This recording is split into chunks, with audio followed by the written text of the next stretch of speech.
বলতেছে না আমি এতে কোনো বিশ্বাসী না, আমি গ্রামে যাই ফ্রেশনেসের জন্য, মাছ ধরে এগুলো করে, দিন শেষে এগুলোই আমার ভালো লাগা। দেশের সেরা পেসার মুস্তাফিজুর রহমান, টি-20 ক্রিকেটে তার নামের সঙ্গে সবচেয়ে বেশি উইকেট। তবে মুস্তাফিজের গল্প জানতে এই দুজন তরুণ উঠতি নেট বোলারকে আমি কেন খুঁজে নিয়েছি তার সবচেয়ে বড় কারণ তারাই মুস্তাফিজের সঙ্গে লম্বা সময় আড্ডা দিয়েছেন। আমি একটু শুরুতেই জানতে চাচ্ছি যে ফিজের সঙ্গে লম্বা সময় আপনারা আড্ডা দিলেন, আলোচনা, তো এই যে আড্ডা আলোচনায় কী কথা হলো?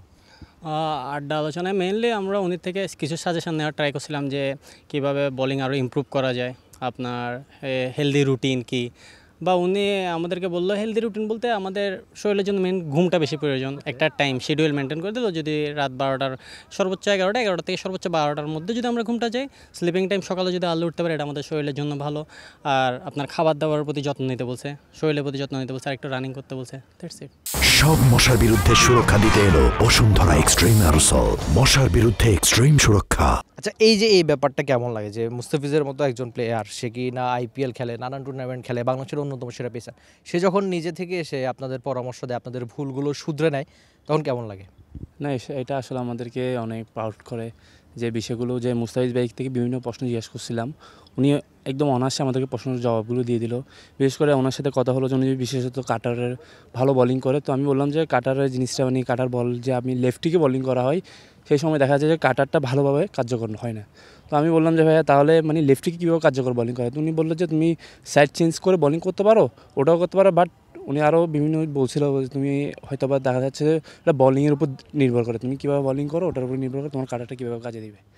সম্প্রতি আরেকটা ব্যাপার হচ্ছে, আপনার সঙ্গে আমার একটু আগে যে আলোচনাটা হয়েছিল আর কি, যে চট্টগ্রামে যে পেসারদের হান্ট হয়েছিল বা ধানমন্ডি স্পোর্টস ক্লাবে যে পেসার হান্ট হয়েছিল, সেখানে আপনি খুব ভালো করেছেন।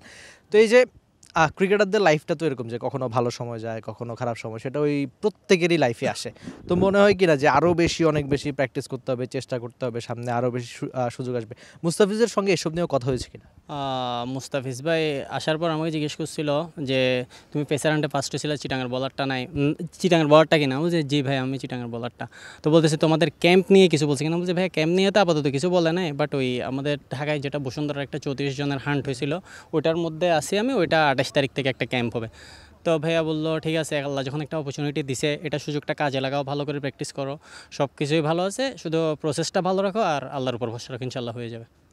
আরেকটা ব্যাপার হচ্ছে এই যে ফিজের মতো বোলার যখন আপনাদের পরামর্শ দেয়, এই ব্যাপারটা আপনার কাছে কতটা বিশেষ, আর মনে হয় কিনা যে এর জন্য আরও বেশি পরিশ্রম করতে হবে, আরও বেশি চেষ্টা চালাতে হবে? আমি দেখছিলাম যে জাকির আলী অনেকের সঙ্গে আপনাদের দুজনের আলাপ হচ্ছিল।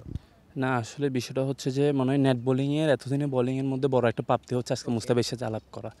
কারণ বিষয়টা হচ্ছে যে অনেক লাইফ স্টাইল নিয়ে আমাদের কথা বলছে, আমি ওনাকে জিজ্ঞেস করলাম, একটু ডিপলি জিজ্ঞেস করলাম, ভাইয়া মানে আপনার ওঠার সময়টা কীভাবে করে আপনি এভাবে উঠে আসছেন। উনি এমনি নর্মালি অতটা কোডিংলি কিছু মনে নেই, বলছে আমি ন্যাচারালি বিশ্বাসী, আমি ওভাবে কোনো কিছু বিশ্বাসী না। তো আমি ওখানে জিএমএর ব্যাপার, অনেক প্রোটিনের ব্যাপার কথা বলতেছে না আমি এতে কোনো বিশ্বাসী না, আমি গ্রামে যাই ফ্রেশনেসের জন্য, মাছ ধরে এগুলো করে, দিন শেষে এগুলোই আমার ভালো লাগা।